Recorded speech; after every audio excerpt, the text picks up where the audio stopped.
Point पे आते हैं कि like how we can do this fundamental analysis. So exactly. हाँ, फंडामेंटल एनालिसिस करने के लिए बेसिकली पहले तो ऑलरेडी मैं 2 से 3 बार बोल चुका हूँ कि सारे जो इन्फॉर्मेशन है या तो वो कॉइन के वेबसाइट पे जाओ, उनका वाइट पेपर पढ़ो, ऐसा करो, या तो ये जो है लाइक कॉइन मार्केट कैप या कॉइन गेको जैसे जो वेबसाइट हैं उनको यूज़ करो, क्योंकि उस पे सारे डिटेल्स मिल ही जाते हैं। सारे प्रोजेक्ट के डिटेल्स सर्च करो, सारे ऑलमोस्ट मिल ही जाते हैं 99% केसेस में। आडा का ही देख लेते हैं। तो आडा का ये जैसे आडा का पेज आता है और सबका ऐसे ही आता है।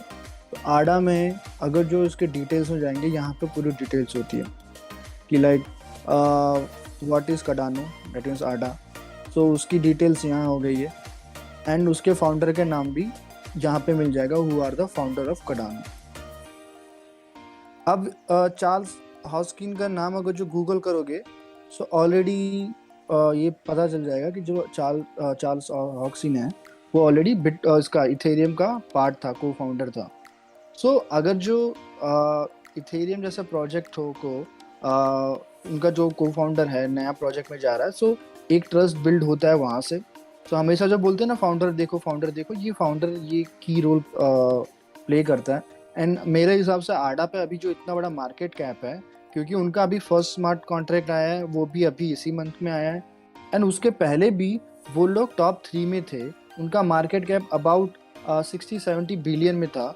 एंड सोच सकते हो कि उसका रीज़न एक ही था कि जो फाउंडर है आडा का, वो ऑलरेडी इथेरियम का को फाउंडर था, एंड वो उसलिए लोग ट्रस्ट करते हैं प्रोजेक्ट को, इसलिए उस प्रोजेक्ट पे लोग अपना पैसा डाल रहे हैं।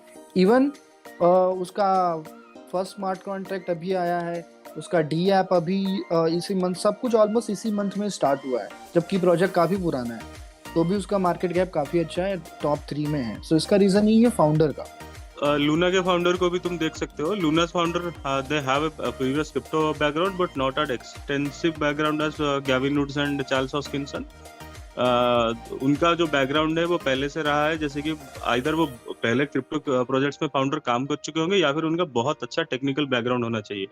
तो लूना के फाउंडर्स का देख सकते हो, द प्रीवियसली वन उनका जो अलुमनी बेस है, they are from Harvard kind of colleges, Harvard and Stanford kind of colleges. And second thing is that they were from Microsoft and they have also blockchain experience, किसी crypto blockchain experience उनका previously रहा है।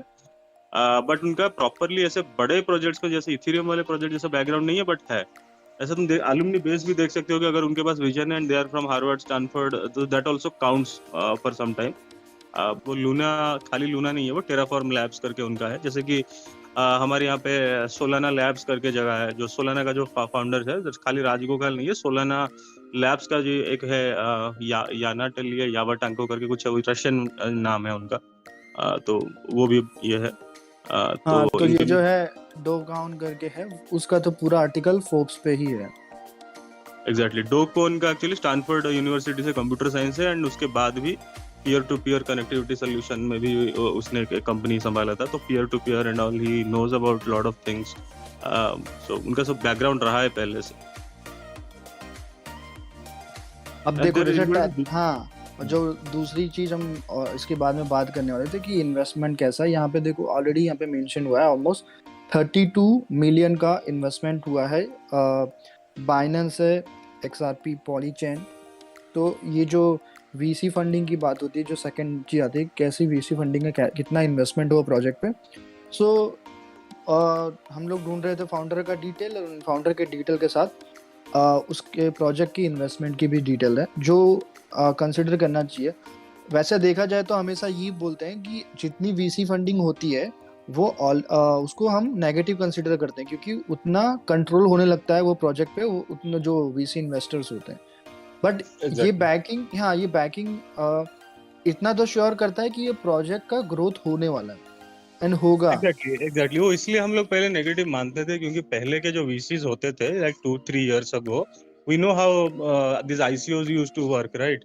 एक ICO आएगा, VCs पैसा लगा देंगे, तुमको नॉर्मल पब्लिक सेल में पब्लिक को बिटकॉइन इथेरियम मांगेंगे, and then when the project will come into picture, project will get listed, and the VCs will dump their fund as soon as they get them, and the project will get screwed, rug pulled kind of thing, and then the project has no future. But आज की date में क्या हो रहा है ना, even the VCs has become very practical. They are getting good investment and they are holding those projects for a long period of time.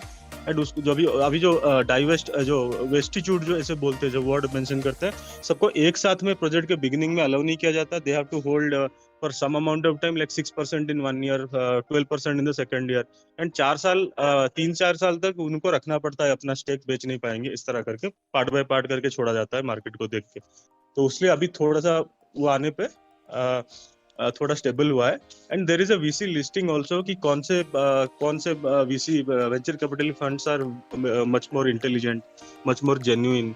जैसे मैं बोलता हूँ multi coin capital, and those are very intelligent people and they have their funds have perform more than anyone else from Asia.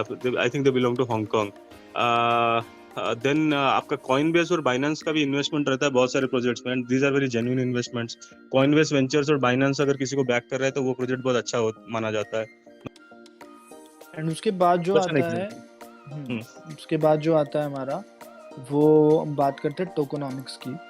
Best होगा ना start करना वो bitcoin का supply अगर देखोगे ना, तो ये ऑलमोस्ट मैक्सिमम लोगों को पता होगा. तो ये जो होता है ना मैक्सिमम सप्लाई, और टोटल जो होता है ये सर्कुलेटिंग सप्लाई मीन्स अभी मार्केट में कितना अवेलेबल है. ये तो हो गया मैक्स सप्लाई, जो हम बोलते हैं किसी कॉइन का अनलिमिटेड सप्लाई होता है. सो अनलिमिटेड सप्लाई मतलब जरूरी नहीं है कि मार्केट में अनलिमिटेड है ऑलरेडी, वो अनलिमिटेड हम माइन कर सकते हैं. सो जो सर्कुलेटिंग सप्लाई है ना, उसके हिसाब से डिमांड का रेशियो हम देखेंगे, उसके हिसाब से मार्केट फ्लक्चुएट करता है. और जितना ज़्यादा इसका ये मैक्सिमम सप्लाई होता है, उतना हम लॉन्ग टर्म के लिए इसको कंसिडर करते हैं कि इसकी वैल्यू ज़्यादा ग्रो नहीं होगी. बट जैसे प्रोजेक्ट का क्रिएटर है, लाइक बाइनेंस है, FTX है, जो एक्सचेंज बेस्ड वो करेंसीज होते हैं, उनके फाउंडर या उनकी टीम खुद ही अनाउंस करती है कि हम बर्न करने वाले हैं, एंड वो लोग मार्केट से बाय करते हैं या अपनी होल्डिंग जो होती है उसमें से ही वो लोग बर्न कर देते हैं. सो बर्न करने का मतलब कॉन्सेप्ट यही होता है कि एक ऐसा एड्रेस होता है जहाँ पे वो लोग उतना अमाउंट ऑफ कॉइन भेज देते हैं, एंड उस एड्रेस का जो प्राइवेट की होता है वो अवेलेबल नहीं होता है. इसका मतलब उस वॉलेट में जितना भी फंड हमने भेजा है वो हम वापस नहीं ले सकते. डेट मीन्स जितना सप्लाई था उतना कम हो गया जो भी उस वॉलेट पे हमने भेजा है. सो जैसे बाइनेंस हो गया, FTX हो गया, फिर ये हमारा क्या बोलते हैं ये वजीरेक्स हो गया, ऐसे जो एक्सचेंज बेस्ड कॉइन है ना, वो लोग जनरली ऐसा करते हैं. जिससे क्या होगा, अभी आज कॉइन का वो मार्केट में जो डिमांड है वो अगर जो बढ़ रहा है तो उसको और बढ़ाने के लिए वो क्या करेंगे, कॉइन बर्न कर देंगे, जिससे सप्लाई कम हो जाएगा. जितना भी वो अभी डिमांड है मार्केट में, अपने आप ही अप हो जाएगा क्योंकि सप्लाई कम कर दिया है. सो इसलिए बर्निंग का कॉन्सेप्ट होता है सप्लाई कम करने के लिए, एंड वो इफेक्टिव भी है. बट उस पे फिर ये है ना कि क्या वो डेवलपमेंट कुछ कर रहे हैं, आगे आने वाले इवेंट की बात कर रहा था मैं. सो उसके लिए 2-3 वेबसाइट है जहाँ पे उनकी डिटेल्स मिल जाती है, और नहीं मिलेगी तो फिर उनको उनके ट्विटर हैंडल को फॉलो करना पड़ता है. क्योंकि अगर जो यहाँ पे नहीं, जैसे किसी ने बोला बर्निंग आने वाला है, सो बर्निंग आ रहा है, बट अगर जो यहाँ पे उनके कैलेंडर में नहीं मेंशन है, दैट मे बी पॉसिबल है कि ये लोग ने अपडेट नहीं किया होगा, यहाँ पे उनके लिए अपडेट का रिक्वेस्ट नहीं आई होगी. ट्विटर पे ज्यादा एक्टिव रहते हैं वो लोग, ट्विटर पे ज्यादा एक्टिव रहते हैं. तो उसके लिए यही है कि उनका ट्विटर पे उनका वो प्रोजेक्ट का जो हैंडल होता है वो फॉलो करना पड़ेगा. एंड आज के टाइम पे सबसे पहले न्यूज़ ट्विटर पे ही आती है, कोई भी कुछ भी हो, सारा जो डिटेल है सबसे पहले आएगा ट्विटर पे. उसके बाद किसी प्लेटफॉर्म पे जाके अपडेट होगा नहीं होगा, मोस्टली तो हो जाता है. कॉइन मार्केट कैप और कॉइन गेको पे तो ऑलमोस्ट हो ही जाता है, बट पहले वो न्यूज़ आएगी तो वो ट्विटर पे ही आएगी और उनके मेन अकाउंट पे मिल जाता है. एंड वो नहीं भी मेन अकाउंट फॉलो कर रहे हो तो ट्विटर पे होते तो ऑलमोस्ट मिल ही जाता है, क्योंकि वो इतना ट्रेंड में रहता, लोग उसको रिट्वीट मारते रहेंगे. और अगर जो ऐसे चैनल फॉलो कर रहे हैं, ऐसे अकाउंट फॉलो कर रहे हो जो यही काम कर रहे हैं, जैसे हमारा खुद का है, हम जो भी न्यूज़ आती है बस रिट्वीट कर देते हैं.